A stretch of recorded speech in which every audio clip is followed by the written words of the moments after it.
Elle courut le dire à madame Caron. Ces deux dames montèrent dans le grenier, et cachées par du linge étendu sur des perches, se postèrent commodément pour apercevoir tout l'intérieur de Binet. Il était seul, dans sa mansarde, en train d'imiter, avec du bois, une de ces ivoireries indescriptibles, composées de croissants, de sphères creusées les unes dans les autres, le tout droit comme un obélisque et ne servant à rien, et il entamait la dernière pièce, il touchait au but. Dans le clair-obscur de l'atelier, la poussière blonde s'envolait de son outil, comme une aigrette d'étincelles sous les fers d'un cheval au galop, les deux roues tournaient, ronflaient, Binet souriait, le menton baissé, les narines ouvertes, et semblait enfin perdu dans un de ces bonheurs complets, n'appartenant sans doute qu'aux occupations médiocres, qui amusent l'intelligence, par des difficultés faciles, et l'assouvissent en une réalisation au-delà de laquelle il n'y a pas à rêver. Ah, la voici, fit madame Tuvache. Mais il n'était guère possible, à cause du tour, d'entendre ce qu'elle disait. Enfin, ces dames crurent distinguer le mot franc, et la mère Tuvache souffla tout bas. Elle le prit, pour obtenir un retard à ses contributions. D'apparence, reprit l'autre. Elle la virent qui marchait de long en large, examinant contre les murs les ronds de serviettes, les chandeliers, les pommes de rampe, tandis que Binet se caressait la barbe avec satisfaction. Viendrait-elle lui commander quelque chose? Dit madame Tuvache. Mais il ne vend rien, objecta sa voisine. Le percepteur avait l'air d'écouter, tout en écarquillant les yeux, comme s'il ne comprenait pas. Elle continuait d'une manière tendre, suppliante. Elle se rapprocha, son sein haletait, il ne parlait plus. Est-ce qu'elle lui fait des avances? Dit madame Tuvache. Binet était rouge jusqu'aux oreilles. Elle lui prit les mains. Ah, c'est trop fort. Et sans doute qu'elle lui proposait une abomination, car le percepteur, il était brave pourtant, il avait combattu à Bautzen et à Lutzen, fait la campagne de France, et même été porté pour la croix. Tout à coup, comme à la vue d'un serpent, se recula bien loin en s'écriant. Madame, y pensez-vous? On devrait fouetter ces femmes-là, dit madame Tuvache. Où est-elle donc? Reprit madame Caron. Car elle avait disparu durant ces mots, puis, l'apercevant qui enfilait la grande rue, et tournait à droite comme pour gagner le cimetière, elles se perdirent en conjectures. Mère Rollet, dit-elle en arrivant chez la nourrice, j'étouffe. Délassez-moi. Elle tomba sur le lit, elle sanglotait.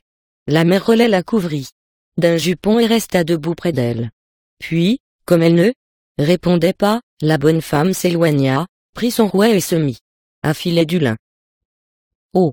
Finissez! Murmura-t-elle, croyant entendre le tour de Binet. Qui la gêne? Se demandait la nourrice. Pourquoi vient-elle ici?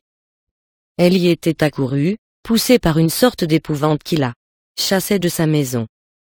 Couchée sur le dos, immobile et les yeux fixes, elle discernait vaguement les objets, bien qu'elle y appliquât son attention avec une persistance idiote. Elle contemplait les écaillures de la muraille, deux tisons fumant bout à bout, et une longue araignée qui marchait au-dessus de sa tête, dans la fente de la poutrelle. Enfin, elle rassembla ses idées. Elle se souvenait. Un jour, avec Léon. Oh! Comme c'était loin! Le soleil brillait sur la rivière et les clématites embaumaient. Alors, emportée dans ses souvenirs comme dans un torrent qui bouillonne, elle arriva bientôt à se rappeler la journée de la veille. Quelle heure est-il? Demanda-t-elle.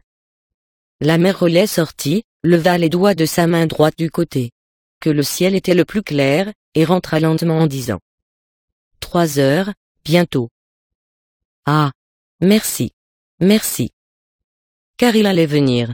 C'était sûr. Il aurait trouvé de l'argent. Mais il irait peut-être là-bas, sans se douter qu'elle fût là, et elle commanda à la nourrice de courir chez elle pour l'amener. Dépêchez-vous. Mais, ma chère dame, j'y vais. J'y vais. Elle s'étonnait, à présent, de n'avoir pas songé à lui tout. D'abord, hier, Il avait donné sa parole, il n'y manquerait pas, et elle se voyait déjà chez l'heureux, étalant sur son bureau les 3 billets de banque. Puis il faudrait inventer une histoire qui expliquât les choses à Bovary. Laquelle? Cependant la nourrice était bien longue à revenir. Mais, comme il n'y avait point d'horloge dans la chaumière, Emma craignait de s'exagérer peut-être la longueur du temps. Elle se mit à faire des tours de promenade dans le jardin, pas à pas, elle alla dans le sentier le long de la haie, et s'en retourna vivement, espérant que la bonne femme serait rentrée par une autre route. Enfin, lasse d'attendre, assaillie de soupçons qu'elle repoussait, ne sachant plus si elle était là depuis un siècle ou une minute, elle s'assit dans un coin et ferma les yeux, se boucha les oreilles. La barrière grinça, elle fit un bond, avant qu'elle eût parlé, la mère Rollet lui avait dit. Il n'y a personne chez vous. Comment? Oh. Personne. Et monsieur pleure. Il vous appelle. On vous cherche. Emma ne répondit rien. Elle haletait, tout en roulant les yeux autour d'elle, tandis que la paysanne, effrayée de son visage, se reculait instinctivement, la croyant folle. Tout à coup elle se frappa le front, poussa un cri, car le souvenir de Rodolphe, comme un grand éclair dans une nuit sombre, lui avait passé dans l'âme. Il était si bon, si délicat, si généreux. Et, d'ailleurs, s'il hésitait à lui rendre ce service, elle saurait bien l'y contraindre en rappelant d'un seul clin d'œil leur amour perdu. Elle partit donc vers la huchette, sans s'apercevoir qu'elle courait s'offrir à ce qui l'avait tantôt si fort exaspéré, ni se douter le moins du monde de cette prostitution. 8. Elle se demandait tout en marchant. Que vais-je dire? Par où commencerai-je? Et à mesure qu'elle avançait, elle reconnaissait les buissons, les arbres, les joncs marins sur la colline, le château là-bas. Elle se retrouvait dans les sensations de sa première tendresse, et son pauvre cœur comprimé s'y dilatait. Amoureusement, un vent tiède lui soufflait au visage, la neige, se fondant, tombait goutte à goutte des bourgeons sur l'herbe. Elle entra, comme autrefois, par la petite porte du parc, puis arriva à la cour d'honneur, que bordait un double rang de tilleuls touffus. Ils balançaient, en sifflant, leurs longues branches. Les chiens au chenil aboyèrent tous, et l'éclat de leur voix retentissait sans qu'il parût personne. Elle monta le large escalier droit, à balustre de bois, qui conduisait au corridor pavé de dalles poudreuses où s'ouvraient plusieurs chambres à la file, comme dans les monastères ou les auberges. La sienne était au bout, tout au fond, à gauche. Quand elle vint à poser les doigts sur la serrure, ses forces subitement l'abandonnèrent. Elle avait peur qu'il ne fût pas là, le souhaitait presque, et c'était pourtant son seul espoir, la dernière chance de salut. Elle se recueillit une minute, et, retrempant son courage au sentiment de la nécessité présente, elle entra. Il était devant le feu, les 2 pieds sur le chambranle, en train de fumer une pipe. Tiens, c'est vous, dit-il en se levant brusquement. Oui, c'est moi. Je voudrais, Rodolphe, vous demander un conseil. Et malgré tous ses efforts, il lui était impossible de desserrer la bouche. Vous n'avez pas changé, vous êtes toujours charmante. Oh, reprit-elle amèrement, ce sont de tristes charmes, mon ami, puisque vous les avez dédaignés. Alors il entama une explication de sa conduite, s'excusant en termes vagues, faute de pouvoir inventer mieux. Elle se laissa prendre à ses paroles, plus encore à sa voix et par le spectacle de sa personne, si bien qu'elle fit semblant de croire, ou crut-elle peut-être, au prétexte de leur rupture, c'était un secret d'où dépendait l'honneur et même la vie d'une 3e personne. N'importe, fit-elle en le regardant tristement, j'ai bien souffert. Il répondit d'un ton philosophique. L'existence est ainsi. A-t-elle du moins, reprit Emma, été bonne pour vous depuis notre séparation? Oh, ni bonne, ni mauvaise. Il aurait peut-être mieux valu ne jamais nous quitter. Oui, peut-être. Tu crois? Dit-elle en se rapprochant. Et elle soupira. Oh Rodolphe, si tu savais, je t'ai bien aimé. Ce fut alors qu'elle prit sa main, et ils restèrent quelque temps, les doigts entrelacés, comme le premier jour, au comice. Par un geste d'orgueil, il se débattait sous l'attendrissement. Mais, s'affaissant contre sa poitrine, elle lui dit: « Comment voulais-tu que je vécusse sans toi? On ne peut pas se déshabituer du bonheur. J'étais désespéré. J'ai cru mourir. Je te conterai tout cela, tu verras. Et toi?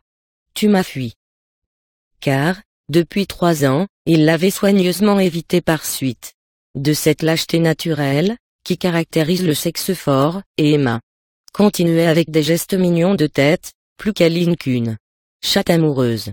« Tu en aimes d'autres, avoue-le? Oh, je les comprends, va. Je les excuse, tu les auras séduites, comme tu m'avais séduite. Tu es un homme, toi. Tu as tout ce qu'il faut pour te faire chérir. Mais nous recommencerons, n'est-ce pas? Nous nous aimerons. Tiens, je ris, je suis heureuse. Parle donc. » Et elle était ravissante à voir, avec son regard où tremblait une larme, comme l'eau d'un orage dans un calice bleu. Il la tira sur ses genoux, et il caressait du revers de la main ses bandeaux lisses, où, dans la clarté du crépuscule, miroitait, comme une flèche d'or, un dernier rayon du soleil. Elle penchait le front, il finit par la baiser sur les paupières, tout doucement, du bout de ses lèvres. « Mais tu as pleuré, » dit-il. « Pourquoi? » Elle éclata en sanglots. Rodolphe crut que c'était l'explosion de son amour. Comme elle se taisait, il prit ce silence pour une dernière pudeur, et alors il s'écria: « Ah! Pardonne-moi. Tu es la seule qui me plaise. J'ai été imbécile et méchant. Je t'aime, je t'aimerai toujours. »« Qu'as-tu? Dis-le donc. » Il s'agenouillait. « Eh bien, je suis ruiné, Rodolphe. Tu vas me prêter 3 000 francs. »« Mais, dit-il en se relevant peu à peu, tandis que sa physionomie prenait une expression grave. « Tu sais, continuait-elle vite, que mon mari avait placé toute sa fortune chez un notaire, il s'est enfui. Nous avons emprunté, les clients ne payaient pas. Du reste, la liquidation n'est pas finie, nous en aurons plus tard. Mais, aujourd'hui, faute de 3 000 francs, on va nous saisir, c'est à présent, à l'instant même, et, comptant sur ton amitié, je suis venu. »« Ah !» pensa Rodolphe, qui devint très pâle tout à coup, « c'est pour cela qu'elle est venue. » Enfin il dit d'un air calme: « Je ne les ai pas, chère madame. » Il ne mentait point. Il les eût eu qu'il les aurait donnés, sans doute, bien qu'il soit généralement désagréable de faire de si belles actions une demande pécuniaire, de toutes les bourrasques qui tombent sur l'amour, étant la plus froide et la plus déracinante. Elle resta d'abord quelques minutes à le regarder. « Tu ne les as pas. » Elle répéta plusieurs fois. « Tu ne les as pas. J'aurais dû m'épargner cette dernière honte. Tu ne m'as jamais aimé. Tu ne vaux pas mieux que les autres. » Elle se trahissait, elle se perdait. Rodolphe l'interrompit, affirmant qu'il se trouvait gêné, lui-même. « Ah! Je te plains, » dit Emma. « Oui, considérablement. » Et, arrêtant ses yeux sur une carabine damasquinée qui brillait dans la panoplie. « Mais, lorsqu'on est si pauvre, on ne met pas d'argent à la crosse de son fusil. On n'achète pas une pendule avec des incrustations d'écailles. » Continuait-elle en montrant l'horloge de boule, ni des sifflets de vermeil pour ses fouets, elle les touchait, ni des breloques pour sa montre. Oh! Rien ne lui manque. Jusqu'à un porte-liqueur dans sa chambre, car tu t'aimes, tu vis bien, tu as un château, des fermes, tes bois, tu chasses à court, tu voyages à Paris. Eh! Quand ce ne serait que cela, s'écria-t-elle en prenant, sur la cheminée ses boutons de manchette, que la moindre de ces niaiseries. On en peut faire de l'argent. Oh! Je n'en veux pas. Garde-les. Et elle lança bien loin les 2 boutons, dont la chaîne d'or se rompit en cognant contre la muraille. Mais, moi, je t'aurais tout donné, j'aurais tout vendu, j'aurais travaillé de mes mains, j'aurais mendié sur les routes, pour un sourire, pour un regard, pour t'entendre dire merci. Et tu restes là tranquillement dans ton fauteuil, comme si déjà tu ne m'avais pas fait assez souffrir? Sans toi, sais-tu bien, j'aurais pu vivre heureuse. Qui t'y forçait? Était-ce une gageure? Tu m'aimais cependant, tu le disais. Et tout à l'heure encore. Ah! Il eût mieux valu me chasser. J'ai les mains chaudes de tes baisers, et voilà la place, sur le tapis, où tu jurais à mes genoux une éternité d'amour. Tu m'y as fait croire, tu m'as, pendant 2 ans, traîné dans le rêve le plus magnifique et le plus suave. Nos projets de voyage, tu te rappelles? Oh! Ta lettre, elle m'a déchiré le cœur. Et puis, quand je reviens vers lui, qui est riche, heureux, libre, pour implorer un secours, que le premier venu rendrait, suppliant et lui rapportant toute ma tendresse, il me repousse, parce que ça lui coûterait 3000 francs. Je ne les ai pas, répondit Rodolphe avec ce calme parfait dont se recouvre comme d'un bouclier les colères résignées. Elle sortit. Les murs tremblaient, le plafond l'écrasait, et elle repassa par la longue allée, en trébuchant contre les tas de feuilles mortes que le vent dispersait. Enfin elle arriva au seau de loup devant la grille, elle se cassa les ongles contre la serrure, tant elle se dépêchait pour l'ouvrir. Puis, sans pas plus loin, essoufflée, près de tomber, elle s'arrêta. Et alors, se détournant, elle aperçut encore une fois l'impassible château, avec le parc, les jardins, les 3 cours, et toutes les fenêtres de la façade. Elle resta perdue de stupeur et n'ayant plus conscience d'elle même que par le battement de ses artères, qu'elle croyait entendre s'échapper comme une assourdissante musique qui emplissait la campagne. Le sol sous ses pieds était plus mou qu'une onde, et les sillons lui parurent d'immenses vagues brunes, qui déferlaient. Tout ce qu'il y avait, dans sa tête de réminiscence, d'idées, s'échappait à la fois, d'un seul bond, comme les 1000 pièces d'un feu d'artifice. Elle vit son père, le cabinet de l'heureux, leur chambre là-bas, un autre paysage. La folie la prenait, elle eut peur et parvint à se ressaisir, d'une manière confuse, il est vrai, car elle ne se rappelait point la cause de son horrible état, c'est-à-dire la question d'argent. Elle ne souffrait que de son amour, et sentait son âme l'abandonner par ce souvenir, comme les blessés, en agonisant, sentent l'existence qui s'en va par leurs plaies qui saignent. La nuit tombait, des corneilles volaient. Il lui sembla tout à coup, que des globules couleur de feu éclataient dans l'air comme des balles fulminantes en s'aplatissant, et tournaient, pour aller se fondre sur la neige, entre les branches des arbres. Au milieu de chacun d'eux, la figure de Rodolphe apparaissait. Ils se multiplièrent, et ils se rapprochaient, la pénétraient, tout disparut. Elle reconnut les lumières des maisons, qui rayonnaient de loin dans le brouillard. Alors sa situation, telle qu'un abîme, se représenta. Elle haletait à se rompre la poitrine. Puis, dans un transport d'héroïsme qui la rendait presque joyeuse, elle descendit la côte. En courant, traversa la planche aux vaches, le sentier, l'allée, les halles, et arriva devant la boutique du pharmacien. Il n'y avait personne. Elle allait entrer, mais, au bruit de la sonnette, on pouvait venir, et, se glissant par la barrière, retenant son haleine, tâtant les murs, elle s'avança jusqu'au seuil de la cuisine, où brûlait une chandelle posée sur le fourneau. Justin, en manche de chemise, emportait un plat. Ah! Il dîne. Attendons. Il revint. Elle frappa contre la vitre. Il sortit. La clé.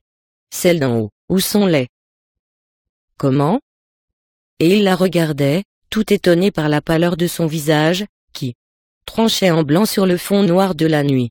Elle lui apparut extraordinairement belle, et majestueuse comme un fantôme, sans comprendre ce qu'elle voulait, il pressentait quelque chose de terrible. Mais elle reprit vivement, à voix basse, d'une voix douce, dissolvante. Je la veux. Donne-la-moi. Comme la cloison était mince, on entendait le cliquetis des fourchettes sur les assiettes dans la salle à manger. Elle prétendit avoir besoin de tuer les rats qui l'empêchaient de dormir.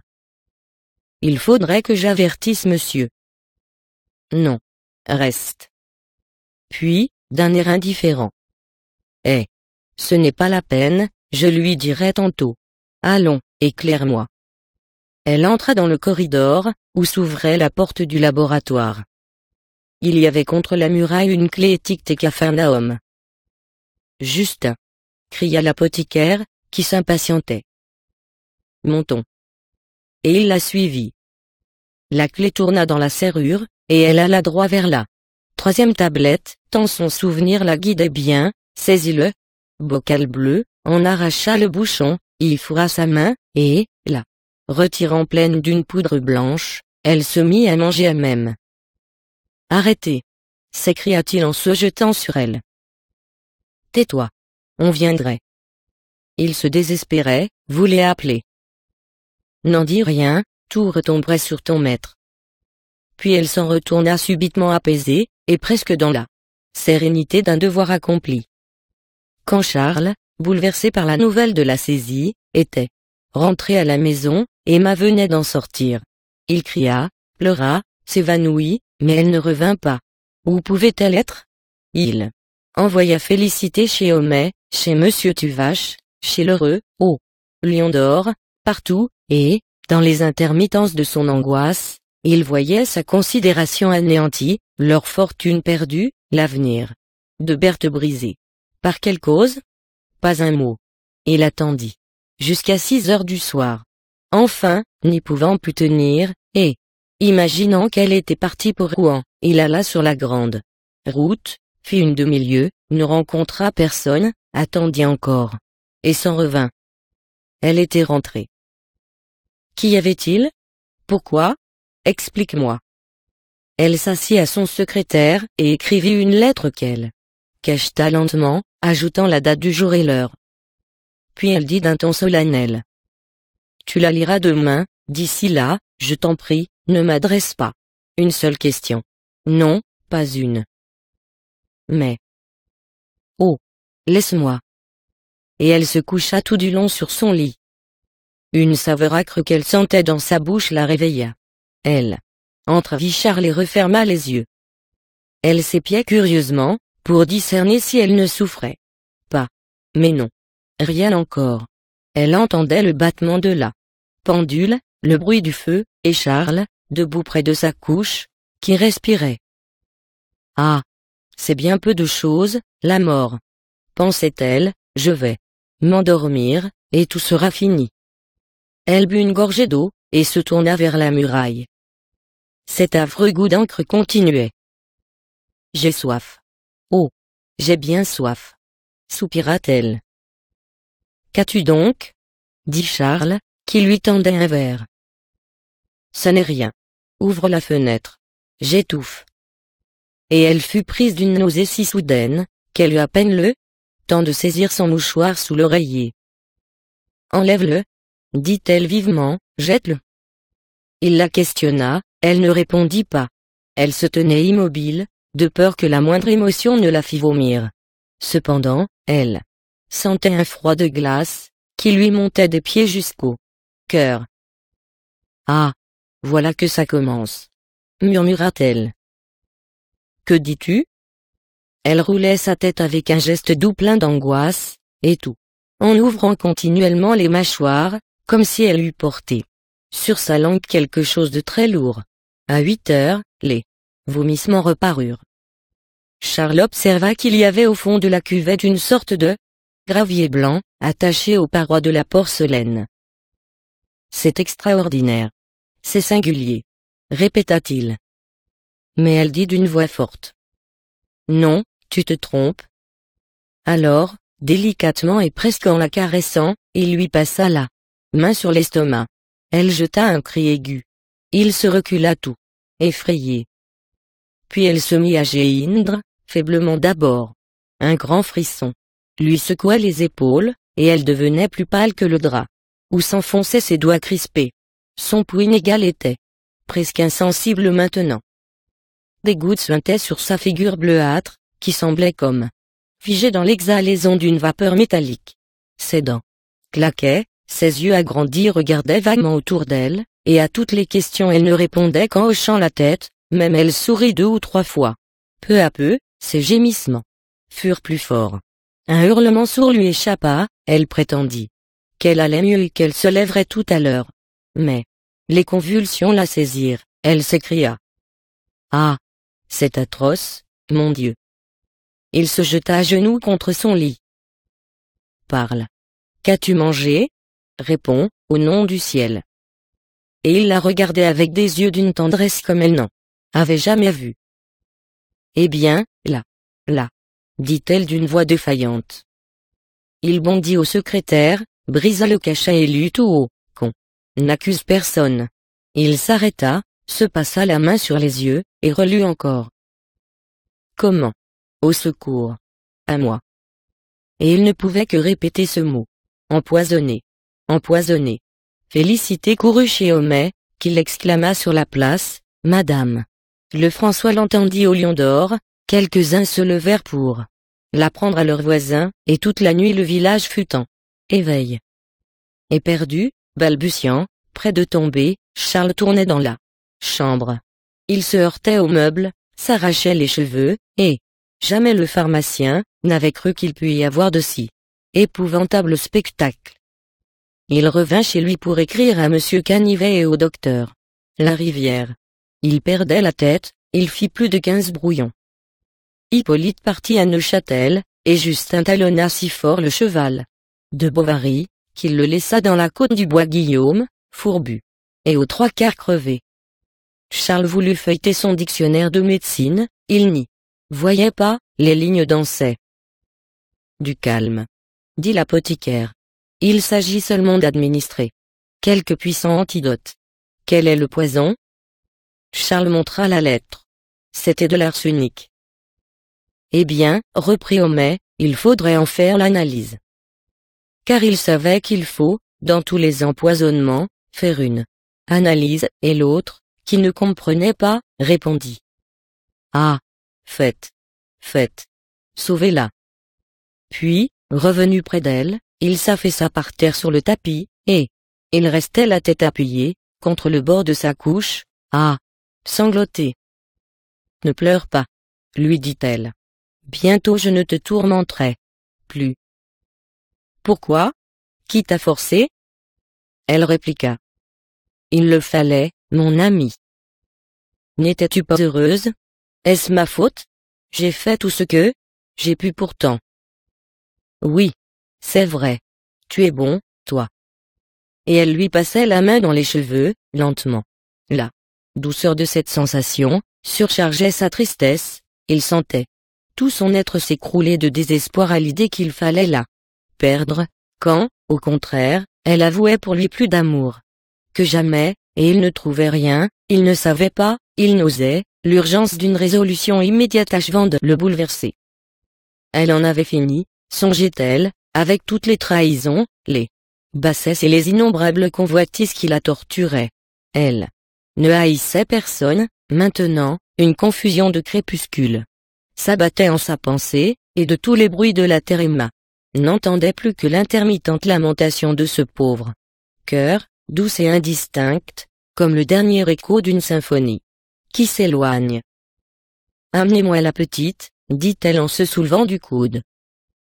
Tu n'es pas plus mal, n'est-ce pas? Demanda Charles. Non.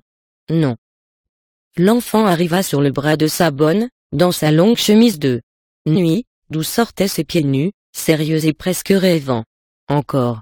Elle considérait avec étonnement la chambre tout en désordre, et clignait des yeux, éblouie par les flambeaux qui brûlaient sur les meubles. Il lui rappelait sans doute les matins du jour de l'an ou de la mi-carême, quand, ainsi réveillée, de bonne heure à la clarté des bougies, elle venait dans le lit de sa mère pour y recevoir ses étrennes, car elle se mit à dire. Où est-ce donc, maman? Et comme tout le monde se taisait. Mais je ne vois pas mon petit soulier. Félicité la penchait vers le lit, tandis qu'elle regardait toujours du côté de la cheminée. Est-ce Nourrice qui l'aurait pris? Demanda-t-elle. Et, à ce nom, qui la reportait dans le souvenir de ses adultères et de ses calamités, Madame Bovary détourna sa tête, comme au dégoût d'un autre poison plus fort, qui lui remontait à la bouche. Berthe, cependant, restait posée sur le lit. Oh! Comme tu as de grands yeux, maman! Comme tu es pâle! Comme tu sues! Sa mère la regardait. J'ai peur, dit la petite en se reculant. Emma prit sa main pour la baiser, elle se débattait. Assez. Qu'on l'emmène, s'écria Charles, qui sanglotait dans l'alcôve.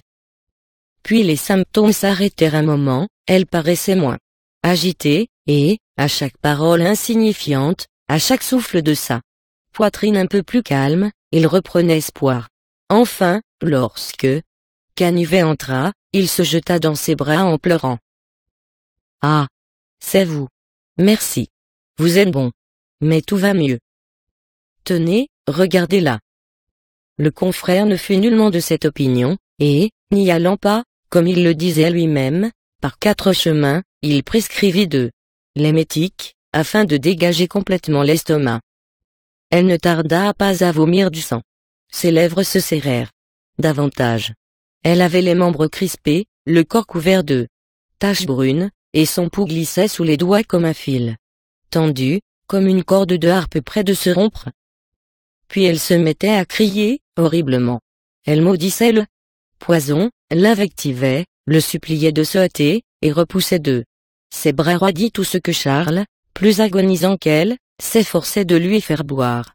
Il était debout, son mouchoir sur les lèvres, râlant, pleurant, et suffoqué par des sanglots qui le secouaient jusqu'au talon. Félicité courait çà et là dans la chambre, Homais, immobile, poussait de gros soupirs, et Monsieur Canivet, gardant toujours son aplomb, commençait néanmoins à se sentir troublé.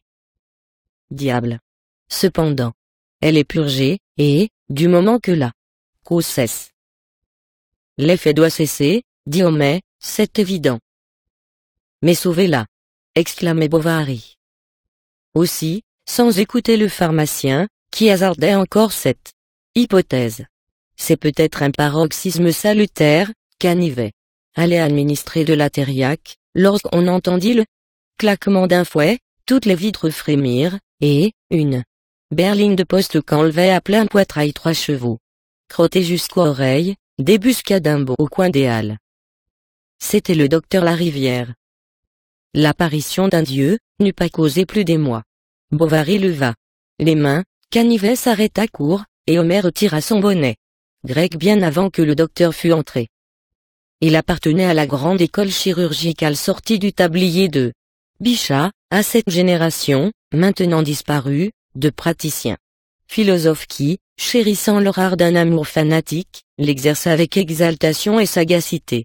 Tout tremblait dans son hôpital quand il se mettait en colère, et ses élèves le vénéraient si bien, qu'il s'efforçait, à peine établi, de l'imiter le plus possible, de sorte que l'on retrouvait sur eux, par les villes d'alentour, sa longue douillette de mérinos et son large habit noir, dont les pâments déboutonnés couvraient un peu ses mains charnues, de fort belles mains, et qui n'avaient jamais de gants, comme pour être plus promptes à plonger dans les misères. Dédaigneux des croix, des titres et des académies, hospitalier, libéral, paternel avec les pauvres, et pratiquant la vertu sans y croire, il eût presque passé pour un saint, si la finesse de son esprit ne l'eût fait craindre comme un démon. Son regard, plus tranchant que ses bistouris, vous descendait droit dans l'âme et désarticulait tout mensonge à travers les allégations et les pudeurs. Et il allait ainsi, plein de cette majesté débonnaire que donne la conscience d'un grand talent, de la fortune, et 40 ans d'une existence laborieuse et irréprochable. Il fronça les sourcils dès la porte, en apercevant la face cadavéreuse d'Emma, étendue sur le dos, la bouche ouverte. Puis, tout en ayant l'air d'écouter Canivet, il se passait l'index sous les narines et répétait. C'est bien, c'est bien. Mais il fit un geste lent des épaules. Bovary l'observa. Ils se regardèrent, et cet homme, si habitué pourtant à l'aspect des douleurs, ne put retenir une larme, qui tomba sur son jabot. Il voulut emmener Canivet dans la pièce voisine. Charles le suivit. Elle est bien mal, n'est-ce pas? Si l'on posait des sinapismes? Je ne sais quoi. Trouvez donc quelque chose, vous qui en avez tant sauvé. Charles lui entourait le corps de ses deux bras, et il le contemplait d'une manière effarée, suppliante, à demi pâmée contre sa poitrine. « Allons, mon pauvre garçon, du courage. Il n'y a plus rien à faire. » Et le docteur Larivière se détourna. « Vous partez ? Je vais revenir. » Il sortit comme pour donner un ordre au postillon, avec le sieur Canivet, qui ne se souciait pas non plus de voir Emma mourir entre ses mains. Le pharmacien les rejoignit sur la place. Il ne pouvait, par tempérament, se séparer des gens célèbres. Aussi conjura-t-il Monsieur Larivière de lui faire cet insigne honneur d'accepter à déjeuner. On envoya bien vite prendre des pigeons au Lion d'Or, tout ce qu'il y avait de côtelettes à la boucherie, de la crème chez Tuvache, des œufs chez Lestiboudois, et l'apothicaire aida lui même aux préparatifs, tandis que Madame Homais disait, en tirant les cordons de sa camisole: « Vous ferez excuse, monsieur, car dans notre malheureux pays, du moment qu'on n'est pas prévenu la veille. » Les vers à pattes, souffla Homais. Au moins, si nous étions à la ville, nous aurions la ressource des pieds farcis. Tais-toi. À table, docteur. Il jugea bon, après les premiers morceaux, de fournir quelques détails sur la catastrophe.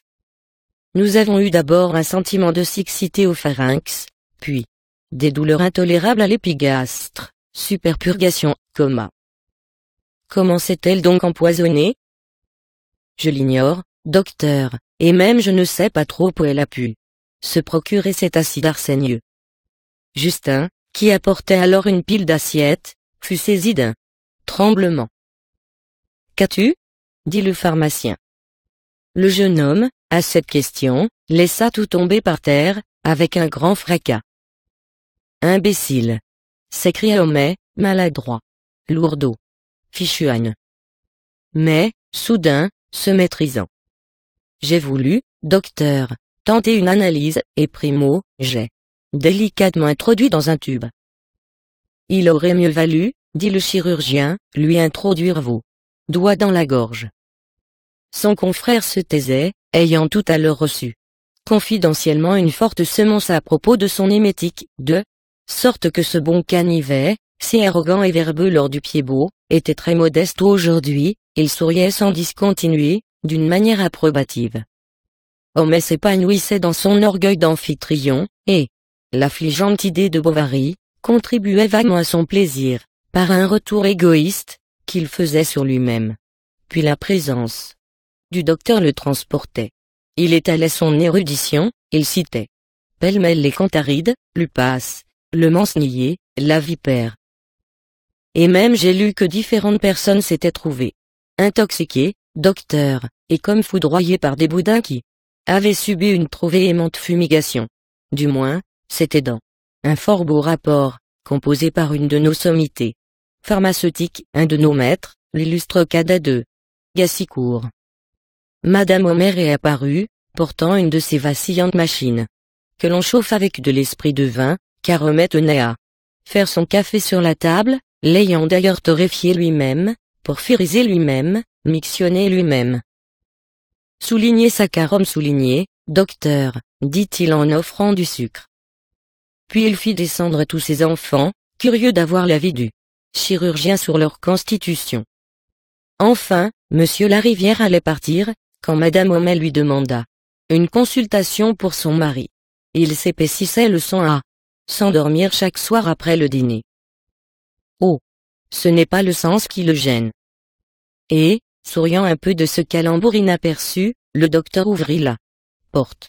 Mais la pharmacie regorgeait de monde, et il eut grand peine à pouvoir se débarrasser du sieur Tuvache, qui redoutait pour son épouse une fluxion de poitrine, parce qu'elle avait coutume de cracher dans les cendres, puis de monsieur Binet, qui éprouvait parfois des fringales, et de madame Caron, qui avait des picotements, de l'heureux, qui avait des vertiges, de l'Estiboudois, qui avait un rhumatisme, de madame Lefrançois, qui avait des aigreurs. Enfin les 3 chevaux détalèrent, et l'on trouva généralement qu'ils n'avaient point montré de complaisance. L'attention publique fut distraite par l'apparition de Monsieur Bournisien, qui passait sous les halles avec les saintes huiles. Homais, comme il le devait à ses principes, compara les prêtres à des corbeaux qu'attire l'odeur des morts. La vue d'un ecclésiastique lui était personnellement désagréable, car la soutane le faisait rêver au linceul, et il exécrait l'une un peu par l'épouvante de l'autre.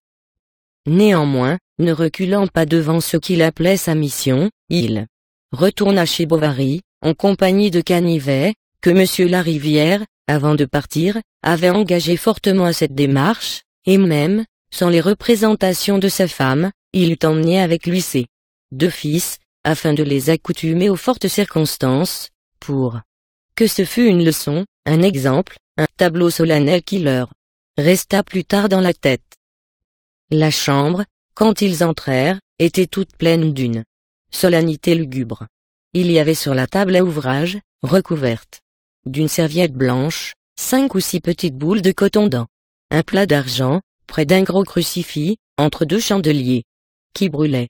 Emma, le menton contre sa poitrine, ouvrait démesurément les paupières, et ses pauvres mains se traînaient sur les draps, avec ce geste hideux et doux des agonisants qui semblent vouloir déjà se recouvrir du suaire.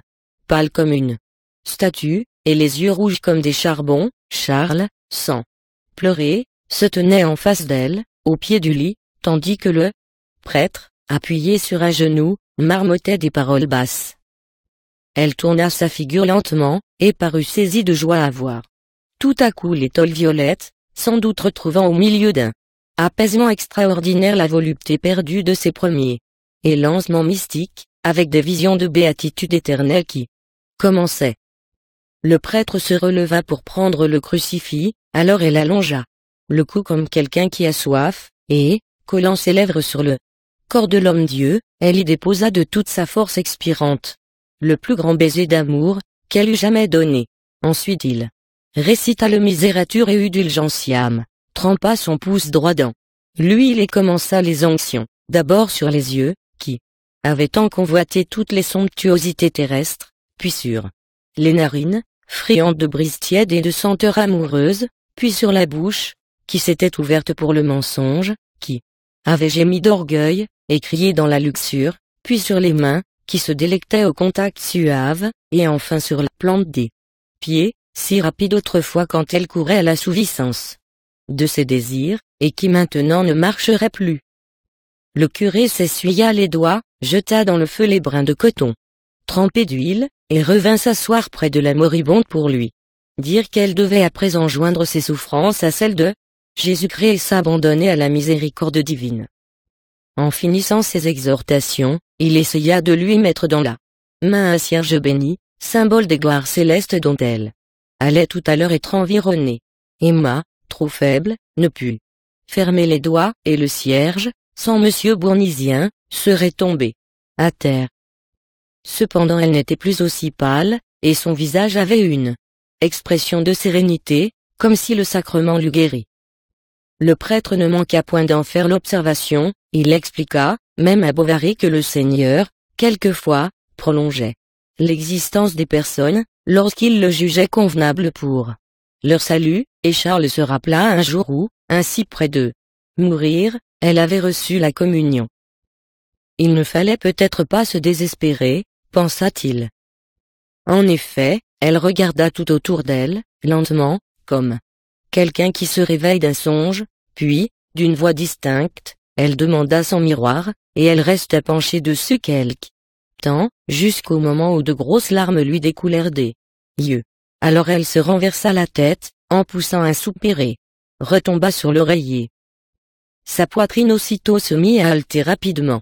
La langue tout entière lui sortit hors de la bouche, ses yeux, en roulant, pâlissaient comme 2 globes de lampe qui s'éteignent, à la croix déjà morte, sans l'effrayante accélération de ses côtes, secouées par un souffle furieux, comme si l'âme eût fait des bonds pour se détacher. Félicité s'agenouilla devant le crucifix, et le pharmacien lui-même fléchit un peu les jarrets, tandis que Monsieur Canivet regardait vaguement sur la place. Bournisien s'était remis en prière, la figure inclinée contre le bord de la couche, avec sa longue soutane noire, qui traînait derrière lui dans l'appartement. Charles était de l'autre côté, à genoux, les bras étendus vers Emma. Il avait pris ses mains et il les serrait, tressaillant à chaque battement de son cœur, comme au contre-coup d'une ruine qui tombe. À mesure que le râle devenait plus fort, l'ecclésiastique précipitait ses oraisons, elles se mêlaient aux sanglots étouffés de Bovary, et quelquefois tout semblait disparaître dans le sourd murmure des syllabes latines, qui tintaient comme un glas de cloche. Tout à coup, on entendit sur le trottoir un bruit de gros sabots, avec le frôlement d'un bâton, et une voix s'éleva, une voix rauque, qui chantait. Soulignez souvent la chaleur d'un beau jour souligné. Souligné fait rêver fillette à l'amour. Souligné.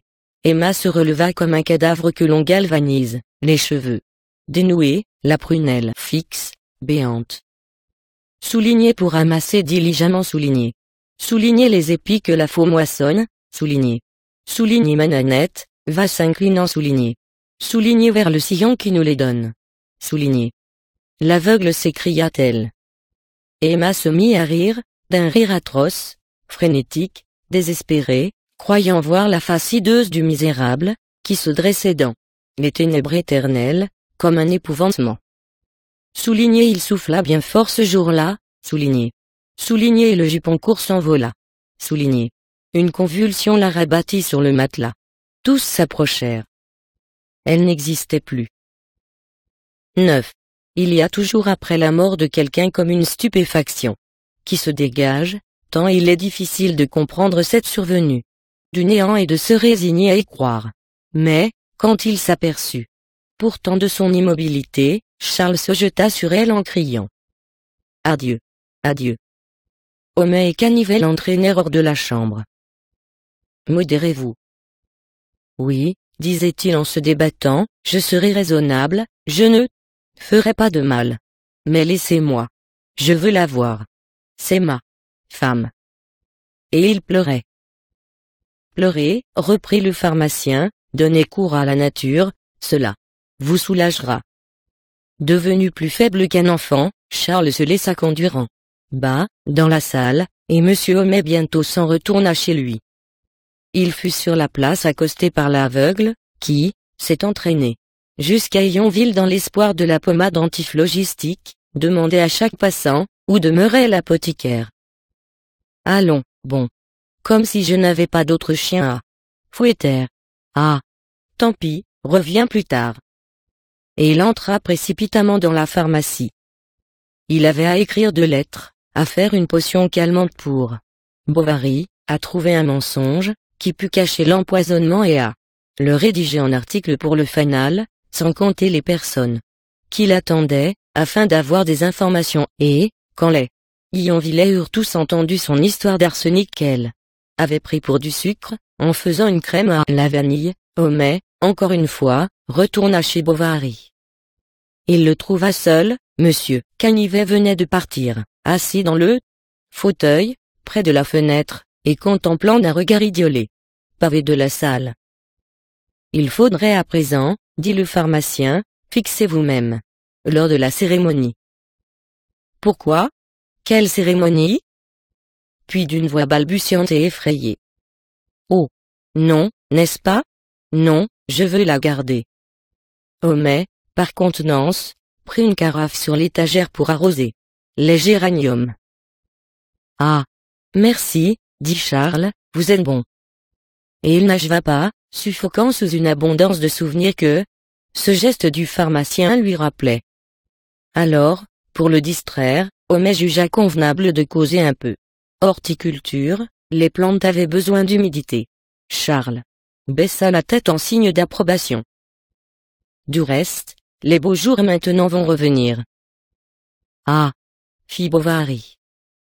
L'apothicaire, à bout d'idées, se mit à écarter doucement les petits rideaux du vitrage. Tiens, voilà monsieur Tuvache qui passe. Charles répéta comme une machine. Monsieur Tuvache qui passe. Homais n'osa lui reparler des dispositions funèbres, ce fut l'ecclésiastique qui parvint à l'y résoudre. Il s'enferma dans son cabinet, prit une plume, et, après avoir sangloté quelque temps, il écrivit. Je veux qu'on l'enterre dans sa robe de noces, avec des souliers blancs, une couronne. On lui étira les cheveux sur les épaules, 3 cercueils, un de chêne, un d'acajou, un de plomb. Qu'on ne me dise rien, j'aurai de la force. On lui mettra par-dessus tout une grande pièce de velours vert. Je le veux. Faites-le. Ces messieurs s'étonnèrent beaucoup des idées romanesques de Bovary, et aussitôt le pharmacien alla lui dire: ce velours me paraît une superfétation. La dépense, d'ailleurs. Est-ce que cela vous regarde? S'écria Charles. Laissez-moi. Vous ne l'aimiez pas. Allez-vous-en. L'ecclésiastique le prit par-dessous le bras pour lui faire un tour de promenade dans le jardin. Il discourait sur la vanité des choses terrestres. Dieu était bien grand, bien bon, on devait, sans murmure, se soumettre à ses décrets, même le remercier. Charles éclata en blasphème. Je l'exècre, votre Dieu. L'esprit de révolte est encore en vous, soupira l'ecclésiastique. Bovary était loin. Il marchait à grands pas, le long du mur, près de l'espalier, et il grinçait des dents, il levait au ciel des regards de malédiction, mais pas une feuille seulement n'en bougea. Une petite pluie tombait. Charles, qui avait la poitrine nue, finit par grelotter, il rentra s'asseoir dans la cuisine. À 6 heures, on entendit un bruit de ferraille sur la place. C'était l'hirondelle qui arrivait, et il resta le front contre les carreaux, à voir descendre les uns après les autres tous les voyageurs. Félicité lui étendit un matelas dans le salon, il se jeta dessus et s'endormit. Bien que philosophe, M. Homais respectait les morts. Aussi, sans garder rancune au pauvre Charles, il revint le soir pour faire la veillée du cadavre, apportant avec lui 3 volumes, et un portefeuille afin de prendre des notes. M. Bournisien s'y trouvait, et 2 grands cierges brûlaient au chevet du lit, que l'on avait tiré hors de l'alcôve. L'apothicaire, à qui le silence pesait, ne tarda pas à formuler quelques plaintes sur cette infortunée jeune femme, et le prêtre répondit qu'il ne restait plus maintenant qu'à prier pour elle. Cependant, reprit Homais, de 2 choses l'une, ou elle est morte en état de grâce, comme s'exprime l'Église, et alors elle n'a nul besoin de nos prières, ou bien elle est décédée. Impénitente, c'est, je crois, l'expression ecclésiastique, et alors. Bournisien l'interrompit, répliquant d'un ton bourru qu'il n'en fallait pas moins prier. Mais, objecta le pharmacien, puisque Dieu connaît tous nos besoins, à quoi peut servir la prière? Comment? Fit l'ecclésiastique, la prière. Vous n'êtes donc pas chrétien? Pardonnez, dit Homais. J'admire le christianisme. Il a d'abord affranchi les esclaves, introduit dans le monde une morale. Il ne s'agit pas de cela. Tous les textes. Oh, oh. Quant aux textes, ouvrez l'histoire, on sait qu'ils ont été falsifiés par les jésuites. Charles entra, et, s'avançant vers le lit, il tira lentement les rideaux. Emma avait la tête penchée sur l'épaule droite. Le coin de sa bouche, qui se tenait ouverte, faisait comme un trou noir au bas de son visage, les 2 pouces restaient infléchis dans la paume des mains, une sorte de poussière blanche lui parsemait les cils, et ses yeux commençaient à disparaître dans une pâleur visqueuse, qui ressemblait à une toile mince, comme si des araignées avaient filé dessus. Le drap se creusait depuis ses seins jusqu'à ses genoux, se relevant ensuite à la pointe des orteils, et il semblait à Charles que des masses infinies, qu'un poids énorme pesait sur elle. L'horloge de l'église sonna 2 heures. On entendait le gros murmure de la rivière, qui coulait dans les ténèbres, au pied de la terrasse. Monsieur Bournisien, de temps à autre, se mouchait bruyamment, et Homais faisait grincer sa plume sur le papier. Allons, mon bon ami, dit-il, retirez-vous, ce spectacle vous déchire. Charles une fois parti, le pharmacien et le curé recommencèrent leur discussion. Lisez Voltaire, disait l'un, lisez d'Holbach, lisez l'encyclopédie. Lisez les lettres de quelques juifs portugais, disait l'autre, lisez la raison du christianisme, par Nicolas, ancien magistrat. Ils s'échauffaient, ils étaient rouges, ils parlaient à la fois. Sans s'écouter, Bournisien se scandalisait d'une telle audace, Homais s'émerveillait d'une telle bêtise, et il n'était pas loin de s'adresser des injures, quand Charles, tout à coup, reparut. Une fascination l'attirait. Il remontait continuellement l'escalier. Il se posait en face d'elle pour la mieux voir, et il se perdait en cette contemplation, qui n'était plus douloureuse à force d'être profonde. Il se rappelait des histoires de catalepsie, les miracles du magnétisme, et il se disait qu'en le voulant extrêmement, il parviendrait peut-être à la ressusciter. Une fois même il se pencha vers elle, et il cria tout bas. Emma. Emma. Son haleine, fortement poussée, fit trembler la flamme des cierges contre le mur. Au petit jour, Madame Bovary mère arriva, Charles en l'embrassant, eut un nouveau débordement de pleurs. Elle essaya, comme avait tenté le pharmacien, de lui faire quelques observations sur les dépenses de l'enterrement. Il s'emporta si fort qu'elle se tut, et même il la chargea de se rendre immédiatement à la ville pour acheter ce qu'il fallait. Charles resta seul toute l'après-midi. On avait conduit Berthe chez Madame Homais. Félicité se tenait en haut, dans la chambre, avec la mère Lefrançois. Le soir, il reçut des visites. Il se levait, vous serrait les mains sans pouvoir parler, puis l'on s'asseyait auprès des autres, qui faisaient devant la cheminée un grand demi-cercle. La figure basse et le jarret sur le genou, ils dandinaient leurs jambes, tout en poussant par intervalles un gros soupir, et chacun s'ennuyait. D'une façon démesurée, c'était pourtant à qui ne partirait pas. Homais, quand il revint à 9 heures, on ne voyait que lui sur la place depuis 2 jours, était chargé d'une provision de camphre, de bain-joints et d'herbes aromatiques. Il portait aussi un vase plein de chlore, pour bannir les miasmes. À ce moment, la domestique, Madame Lefrançois et la mère Bovary, tournaient autour d'Emma, en achevant de l'habiller, et elles abaissèrent le long voile raide, qui la recouvrit jusqu'à ses souliers de satin. Félicité sanglotait. Ah! Ma pauvre maîtresse! Ma pauvre maîtresse! Regardez-la, disait en soupirant l'aubergiste, comme elle est mignonne encore. Si l'on ne jurerait pas qu'elle va se lever tout à l'heure.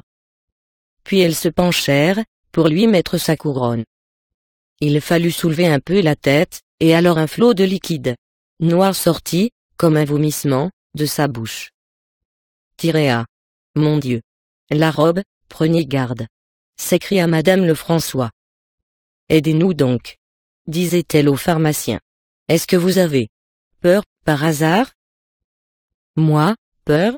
Répliqua-t-il en haussant les épaules. Ah bien, oui. J'en ai vu d'autres à l'Hôtel-Dieu, quand j'étudiais la pharmacie. Nous faisions du punch dans l'amphithéâtre aux dissections. Le néant n'épouvante pas un philosophe, et même, je le dis souvent, j'ai l'intention de léguer mon corps aux hôpitaux, afin de servir plus tard à la science.